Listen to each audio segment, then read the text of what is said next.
Welcome to another episode of How I'm Building This, where we interview startup founders in the thick of building their businesses. We learn from their mistakes and get practical tips to overcoming challenges. Today we have Chris from Intruder. Chris, how are you? Thank you so much for giving me some time today. Yeah, really good, Prateek. Thank you. Pleasure to be on. Thanks for having me. Absolutely. Thanks so much. Well, Chris, before we jump into the business, I'd love to learn, who's Chris? Where did you grow up? And what really got you to building your own business?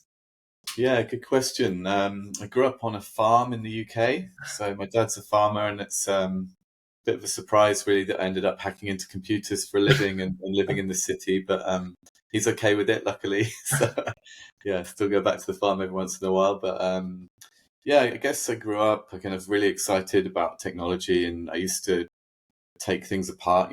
Mobile phones came onto the scene. I remember unpicking one and seeing how it worked. And I think that's really a natural extension into what hacking is. Obviously, Intruder is a cybersecurity company, and to hack into computer systems, you have to know how they work. So that kind of original fascination with how things actually work under the hood, I think really led through my career into becoming a hacker, or pen tester, as it's also called. And went from there, really. That's awesome. Chris, I heard that you lived in your garden shed during an accelerator program. What Yeah. what got you so scrappy? Not my garden shed, someone else's garden Someone shed. else. Okay. Yeah, so basically we were lucky enough to get on the accelerator run by the UK government with GCHQ, or NCSC, which is like the UK's equivalent of the NSA. Okay. And they gave some travel budget and accommodation budget as well, so that we could kind of semi-relocate to Cheltenham, which is where GCHQ is based. And obviously, being bootstrapped, we don't have a ton of funding. That money was really precious to us, and so to make that money go as far as possible, I was kind of catching the coach between London and Cheltenham instead of taking the train, and saving some money by working on the coach with my laptop there, and also save some money by staying in someone's garden shed, which is an Airbnb, which was a lot cheaper than a hotel. It wasn't too bad, actually. If you see some pictures, it's not a bad shed, as sheds go. It had some heating and it had a shower in there, but it was still a bit cold in the winter. But yeah, we saved enough money actually to kind of make our first CTO hire. And that Amazing. CTO has been like super transformational for the whole business. So it was actually worth every cold night in the shed to make that work. That's awesome. Chris, beyond the boardroom and like the Excel sheets, what's a hobby that you have that most folks will be surprised that a CEO does?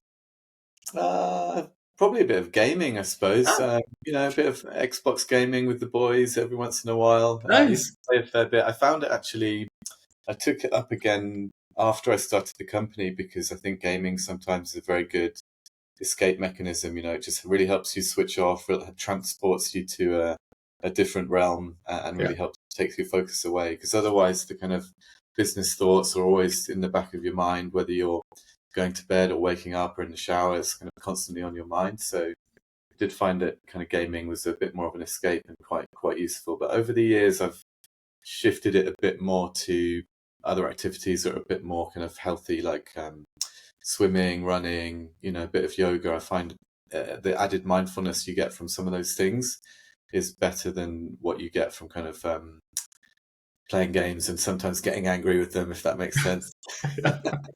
Of course. What about tennis? I saw that you went to Wimbledon recently. Yeah, great question. Yeah, huge tennis fan. I love playing Yeah, tennis, but it can be a bit tricky in London to get the courts. So sure. I would play more, but yeah, it can be tricky. It's easier to just go for a run in London sometimes. That's great. Well, Chris, as a CEO, if there's one thing that I've seen is that hiring by far is the most critical piece of the job. Mm. What is your North Star when you look for your future hires beyond just a resume? Yeah, I mean, it's a great question. It's a super tough question as well, because I'm constantly second guessing if we do hiring right. I think probably a lot of people do. I think something I've realized over the years is we've always interviewed heavily for experience and like knowledge of an industry or a domain. You hire a marketer, and do they know about marketing? And something that's a lot harder to interview for, but I think maybe matters more, is how much is someone going to care? When they come on board, True. like how much do they actually care? Because some people, they have all the knowledge, they have all the skills, but if they don't really care, then they're not going to be the right person to help a small team to survive and thrive in the way that it needs to. So interviewing for that, I think I don't have a good answer for that at the moment. But one thing I found was we've added a few people to the team over the years that I've known through my networks. From places that I've worked or places that I've lived. Even some university friends. And those people, when they come on board, they really care, because they're already attached, in a way to me, and they come on board and they actually really want to help both the business and me as well. So it's a kind of a weird thing that you almost think it would be a bad idea to hire people that you know already. But in a lot of cases, we've found that actually it's the opposite. That the people you know already really kind of come on board ready to care. And yeah. That's awesome. So are there any uncoachable traits that you prioritize? Say that again. Uncoachable traits, as Yeah. in. Like as you're hiring, like are there like specific things that you're like, hey, we would love to prioritize for this, but it's just uncoachable. Uncoachable, so someone wouldn't be able to learn it after they came on Yep. board. Yeah, I guess there's a few answers to that. So it depends which role we're looking for. But as an example, in the cybersecurity team, you kind of have to come on board with an ability to learn and teach yourself, because there's so much in cybersecurity that you need to learn over time. That if you're coming on board and kind of hoping that someone else is going to teach you that stuff, or someone's going to sit you down and give you a tutorial, it's just not going to work. Sure. So that ability to self-learn is something that we look for in our cybersecurity hires, that they can demonstrate in the interview or before the interview process that they've already done a ton of learning and kind of coaching themselves. And then that gives us the confidence, okay, but this person is already at a good level, but they're going to come on board and they're going to improve themselves as well, because we, as a small team, we can't just sit down everyone and give them a training course on cybersecurity. It has to be kind of constant self-learning. And yeah, there is just so much to learn. It's a tough industry. I can imagine, Chris.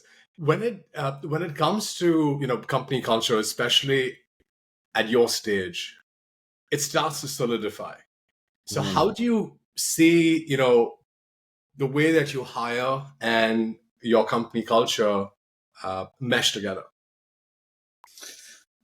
It's a good question, because I think it's not always necessarily the hiring. Sometimes it can be the firing, right? Like, That's I true. think the hiring we get culture most of the time just works. We don't have to do a ton of modifying at that stage. I mean, obviously, one of the things I really care about is people who are good at listening and responding and having kind of direct conversations. So, for example, direct question should be met with a direct answer. I think I find it very difficult in interviews if you ask a direct question and then the answer kind of goes off around the houses and then you have to ask the question again. It's a really good example of we're going to struggle to work together because I can't communicate with you in an interview. We're going to struggle to communicate, when you're working in the company. So there's some cultural traits like that, which are easy to weed out at the interview stage. But then some other ones, I think you kind of have to start working with people to start seeing, is this a cultural fit? Like at Intruder, one of our values is splitting things into small chunks and getting them done quickly, rather than turning things into huge tasks and still working on them 6 months later. It really matters to us that everyone works like that.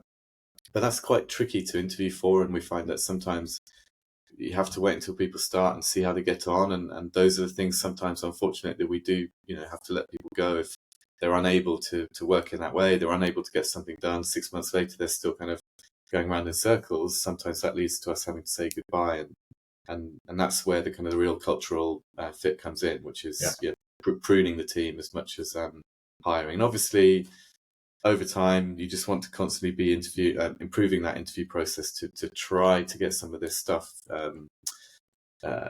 interviewed for, but it is tough, and I think that's probably what makes hiring so tough. Is you can't interview for everything, right? So it's unfortunate.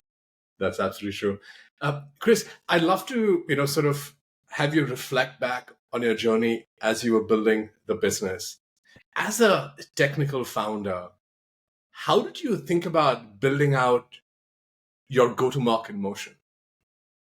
That's a good question, because the story really behind Intruder is that I was working in a company and I was defending their network from using the tools they had available to defend their network and find the weaknesses that Intruder finds now. And I saw an advert for a cybersecurity accelerator, like a Y Combinator, but specifically for cybersecurity companies. It was called Cylon, Cyber London, and they were running their first cohort. So they had this kind of press release, and it got in the newspaper, and I just applied. I had an idea, applied to the accelerator, and then they offered us a place. And they said, love your idea, like you guys, and do you want to come and quit your job and do this with us? And so the answer was yes. We started the company, and a week later we were on this accelerator. We didn't even have a logo, business cards. We just about had a name, And then the accelerator, they wheeled in all these VCs, and VCs were immediately asking us, like, what's your go-to-market strategy? How are you going to find customers? All this stuff. Yeah. Being a technical founder at the time, I just thought, what are you talking about? I'm just going to build a product. I'm going to put it online, and people are just going to find it, right? No, but obviously I've worked in a company that had a sales team, so I had like some visibility of that stuff. But yeah, my original thinking was maybe you just put it on, build it and they will come. And in a weird way, that kind of did pan out a little bit. But we had to find ways of driving people to the site. Obviously, you put something on the internet and no one comes. So we had to figure out what worked in those early days of, how are we going to get people to find out about this thing? And I tried everything from cold calling for a month to, you try posting stuff on the internet and LinkedIn, and you try to do the in-mail thing. Yeah. The first thing that really worked for us was just putting some Google ads up, because and I think this varies for different startups.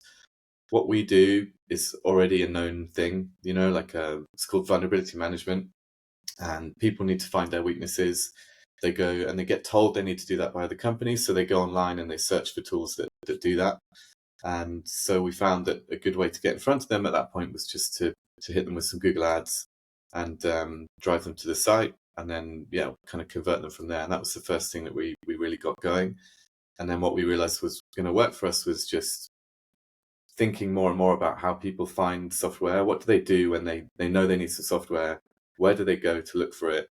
How can we get on that page? How can we get on that either the review site or the list of articles about good cybersecurity software? Just go looking at all the places where people do their research and try to be in front of them, get on the list, because we built a nice product. So all we needed to do was just get on the short list, and that's been kind of the go-to-market strategy until now, really. That's awesome. Well, let's jump into the business. On your website, you say stop breachers before they start.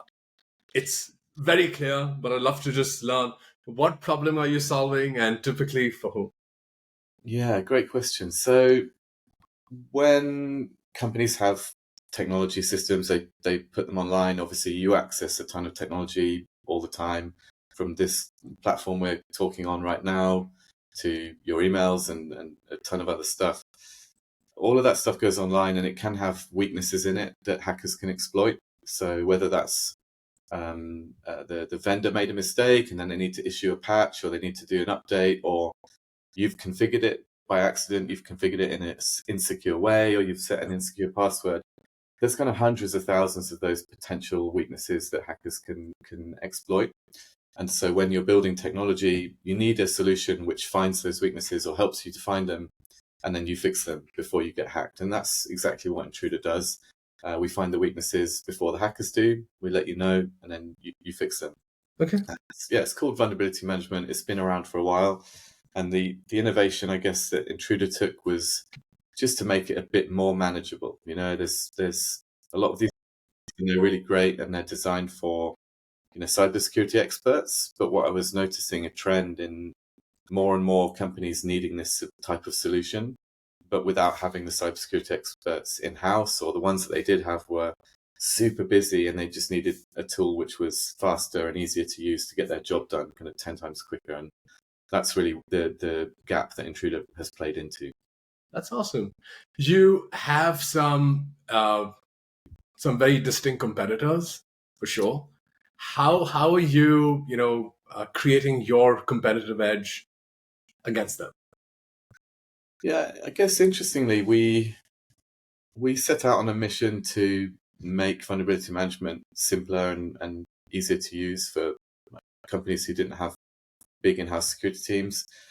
And we just kind of continue on that mission, talking to our customers. How can we make this better? How can we add more value? We focus a lot on ourselves, and we don't spend too much time looking at competitors, because I think it's actually, if you do that, you can end up copying what the competitors are doing or have, and in a way that's not really helpful to you on your own mission. I think it's sometimes easier to just be really clear about what your mission is, and then spend all your time focusing on your business and your customers and what they need and how you can add value for them.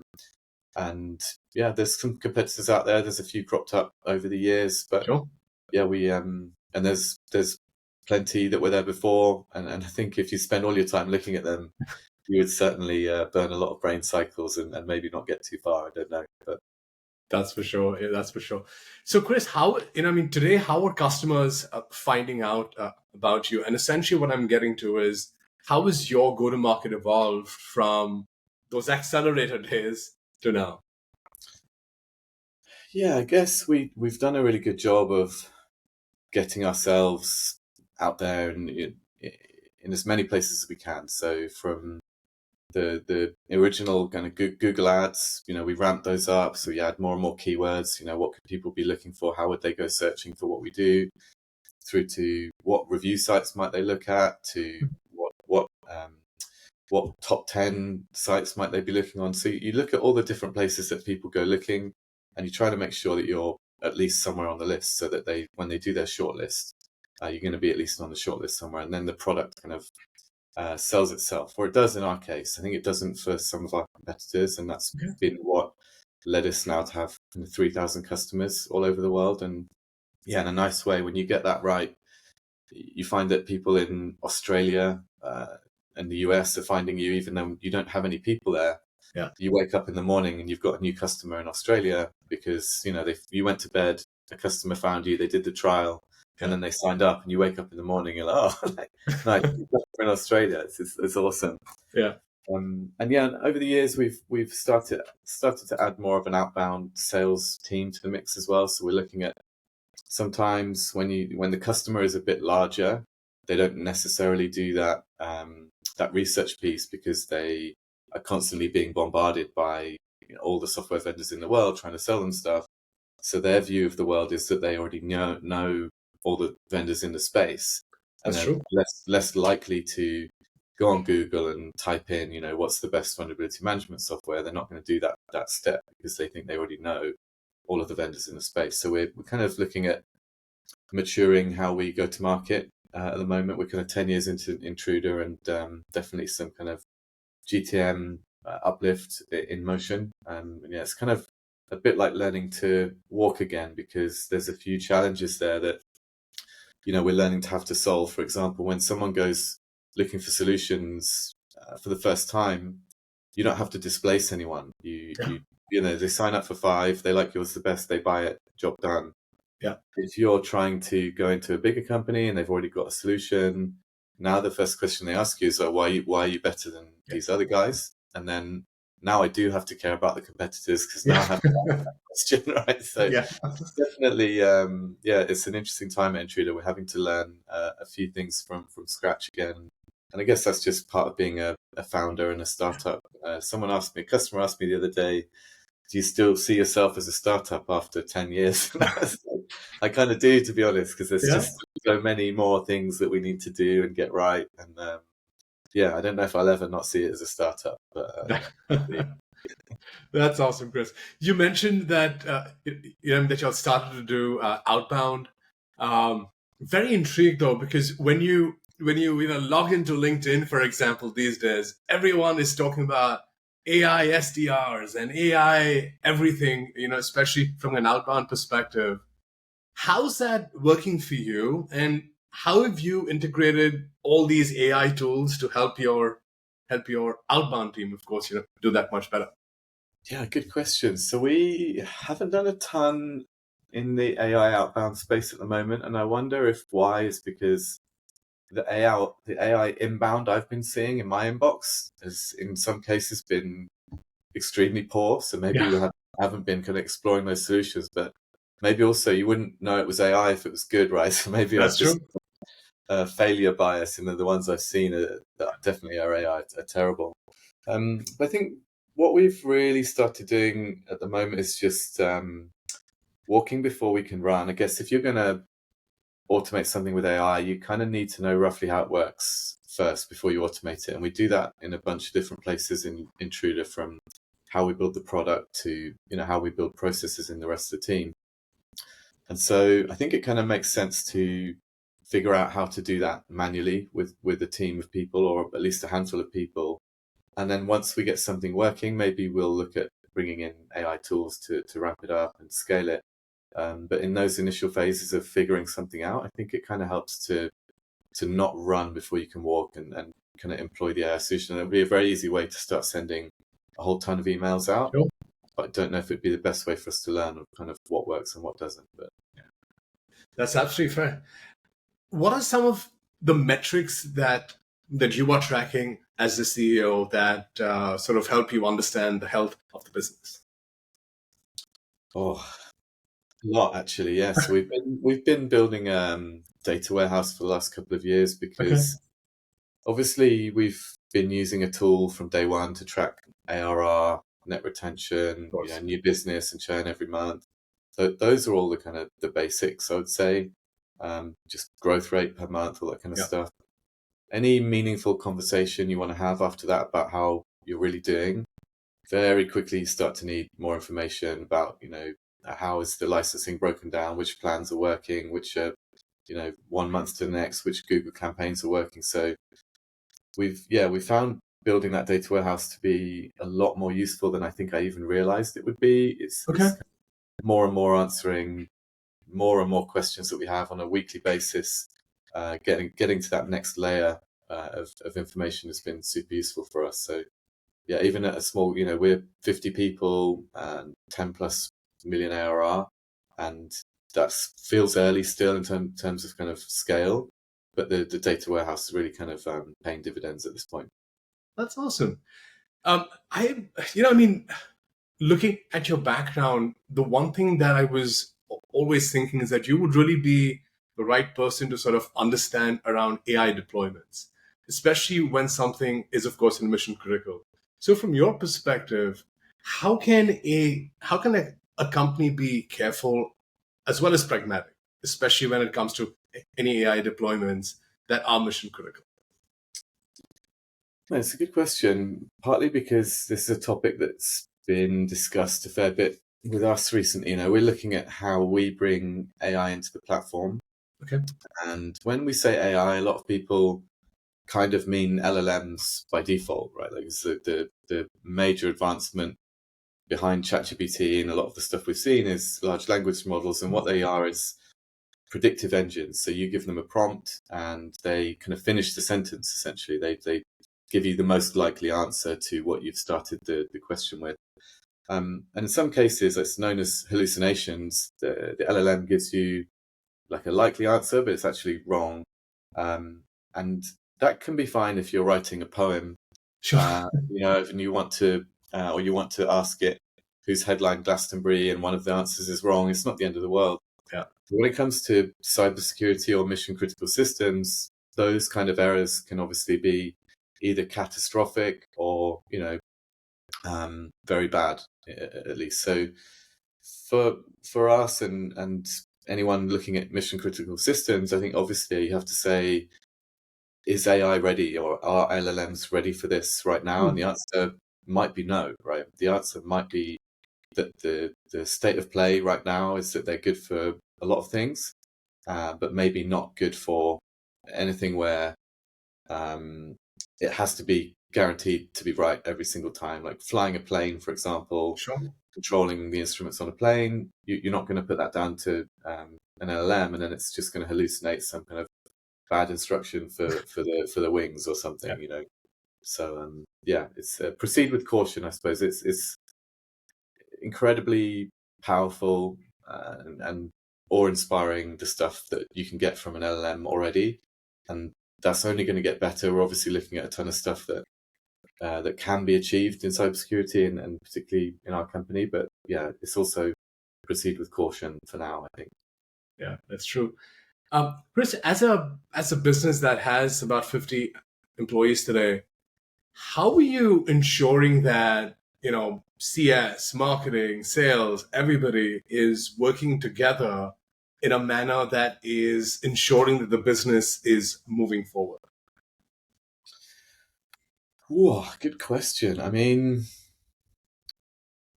we've done a lot of work in the last year or so on that kind of cohesiveness where we maybe didn't communicate too well before. When you're 5 people, 10 people, 15 people, you're kind of all in the same room, or you're at least all in the same Slack channel. Yeah. And just by osmosis, everyone kind of gets what's going on. They kind of know, they've either heard it from me or they've heard it from someone I told it to. When you get to 50 odd people, suddenly not everyone's in the same Slack channel, or not everyone's heard the story firsthand of why we're doing this and what matters. And so we had to start getting a lot more intentional and careful about how we communicate what the plans are for the business. Like, where do we want to be in 3 years' time? Where do we want to be in 1 year's time? And it went, I guess, from being verbal, where back in the day we just sit around and talk and everyone just knows, and it moved more towards needing, literally, like, we write it down. It's called the vision, company vision, and it's like a few pages of written text that explains, what should the business look like in 3 years' time. Sure. Someone put me onto the book. I can't remember who gave it to me, but it's called Vivid Vision, I think. Yeah, I saw it at a SaaS stock talk. Someone was talking about this book. Okay. It sounded like the answer to some of our problems, and I read the book and implemented that kind of technique, which is you just write a very clear vision of where you want the company to be in 3 years. Then we reverse back from that and say, okay, if that's the 3-year plan, then where do we want to be in 1 year's time? And then you publish both of those to the team, and then you say, okay, team, this is where we want to be in a year. How are we going to get there? What do the next 3 months look like? And yeah, it sounds kind of almost too sciencey, but we've found that just having that clarity for everyone to read and understand removes a lot of questions and ambiguity about are we focusing on this part of the market or that part of the market. It just kind of wipes all that stuff out. We all know where we're heading, where we want to get to. So yeah, it's maybe one of the rare cases where we do actually think we've figured something out in a business. The rest of it's still, lots to figure out, but we've made some headway on that front. That's amazing. Chris, let's shift gears just a bit. As founders, we get so much advice from so many people, other founders, VCs, friends, family. What's the biggest piece of BS advice that you've ever gotten? Oh, I'm going to have to be careful with this one, yeah. I think one springs to mind early on. I was told I needed to be writing 2 or 3 blog posts a week or something, and I'm sure that has worked for some companies and it might work for some other companies, but it just didn't feel right. I think the specific advice I got was, it can even be garbage. You just need to churn it out. Huh. And that just didn't sit right with me. I think in cybersecurity, there's probably enough garbage already. You need to be putting out kind of smart content, content that helps people, content that you've thought through, and just churning out a ton of garbage isn't really going to help anyone in our space, I don't think. So that didn't really sit well with me, that advice. And yeah, I think you do have to take a lot of advice with a pinch of salt, because a lot of people are really happy to regurgitate something that did work for someone else, and that's great. That worked for someone else, but that doesn't mean it's going to work for me or my business, because my business might be completely different. So it's an interesting one, because what's BS to me might actually be great for someone else. So that's probably what makes it so tricky, right? That's true, absolutely. The one thing that is not spoken out loud is about managing mental health. And as a founder, if there's one thing that I know, the days are long and the days are crazy. They're emotionally intense, extreme highs, extreme lows. How do you manage your mental health today? Yeah, I think, again, something that's become more and more important over time. The first 3 to 5 years, I didn't think about it too much. I was just Sure. so focused on just work, working all the hours that came, basically working myself into the ground. And I think, I remember distinctly about 5 years in, I think I took myself to the park after work one day, kind of lay down, put my back on the grass, looked up at the sky, and I just realized I'm not going to be able to do this. If this is the velocity required for another 5 years, I'm not going to be able to cope with that. So I had to give myself a bit of a reset there and think this is actually a longer term game than just a sprint, right? It's definitely a marathon, and you have to be able to go the distance. Jason Lemkin has a really good post on how SaaS is a 10 to 13 year journey, and you need to be prepared for that. So I think kind of burning yourself into the ground in the first few years, you kind of have to do it early on, right? When it's just you. But after a few years, if you need to find a balance, you get more people in the team and you find a way to make it work. And especially kind of now we're 10 years in and we're 50 people, what I need to be a bit more careful about, where my mental state is, and exercising and keeping healthy and keeping positive, because how my mood is can affect the rest of the team. So I need to kind of keep myself in shape physically and mentally to make sure that my mood is, not kind of rubbing off on anyone else in the team, and that I'm coming to work positive. And it matters more than ever, I think. Yeah, that's absolutely fair. Matt, honestly, Chris, this has been such an interesting and such an insightful conversation that selfishly I have learned so much from you. But I'd love to learn from you. What's next? What is next for you? What's next for Intruder? Yeah, it's exciting times. I guess 10 years in, and then you start thinking about the next 10 years, right? Yeah. And what's left to come. I think we've got a ton of stuff that we can do. AI is changing a lot of industries. Cyber is no different. So we're looking at the business and thinking, how many different opportunities do we have to bring AI in here and like improve the product, improve the customer experience, and improve the security outcomes for our customers. And also like ramping up the team, doubling ARR, all the exciting stuff that you want to do over time. But yeah, it's all kind of boils down into that 3-year vision. So it's probably time to give that one a little update as well. That's amazing. Chris, how can folks keep up with you? I guess add me on LinkedIn. I'm being a bit more vocal on LinkedIn these days. Got people doing a lot of stuff in the team, so my days end up being, what can I spout on LinkedIn this week? It's an interesting time for us. So we're definitely looking at being a bit more vocal, and you can find me there. Amazing. Well, Chris, this has been so much fun. I really appreciate you giving us some time this morning. Thank you once again. Likewise. Thank you very much, Prateek. Absolutely. Thank you. Cheerio.